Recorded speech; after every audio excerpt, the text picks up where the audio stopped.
Hi everyone. This video is walk you guys through how to, your first essay assignment, I should say. So this essay is going to be a straightforward argument essay. So you're going to create an argument with a clearly stated position on an issue of your choosing with solid and relevant evidence. So this position that you state should include a clear proposed solution to the problem. So what this means is basically you're going to choose a topic that you're interested in. So it could be really anything. It could be large-scale issues like global warming or using electric vehicles or abortion or whatever it might be. Or it can be something that you're really interested in. I've had students write about things like why we shouldn't use growth hormones in beef, or why you should protect a certain reservoir in Kansas. All of these things are fine, but you need to choose something that has a topic that you're interested in and that has a specific stance that you can take on the issue. So in this essay, you're not going to be able to explore both sides. You can't do like a pro-con look at both sides. You need to choose one side or the other of the issue. Even if you yourself are on the fence, that's fine. But for the purposes of this essay, you have to choose one side or the other. So you can't say, for example, there are good and bad points about legalizing abortion. You have to choose one side of the issue or the other to argue. And then you need to include, like I said, a clear proposed solution to that issue. So what you don't want to do is just point out that there's a problem. You need to have a clear solution proposed. So for example, you can't just say global warming is bad. That would not be an argument, right? What you need to say is something like, we need to solve the issue of global warming on a national level by implementing electric vehicle car quota requirements, by increasing the number of EVs charging stations, and by doing something else. That would be something that's more specific. It has a clear topic, a clear stance, and a clear proposed solution to the issue.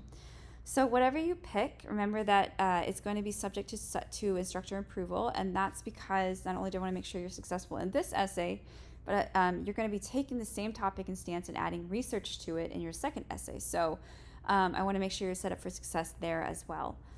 So again, choose something you don't mind writing about for several weeks, something you're interested in.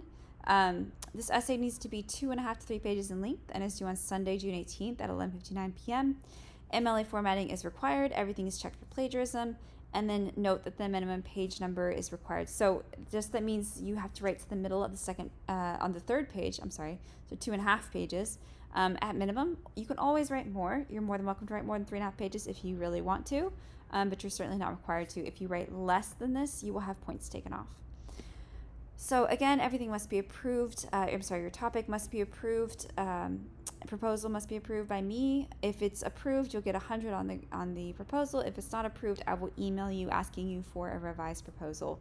Your essay needs to have all general parts of an essay. So it's an introduction with your thesis claim, body paragraphs with main ideas and evidence, and a conclusion which restates your thesis and main ideas in new words. So that kind of wraps up your argument and reinforces what your central argument was to your audience. It needs to have also 2 opposing viewpoints with refutations. So again, this is where you basically point out to your audience that you understand that there's another side that may believe something else as far as this issue is concerned.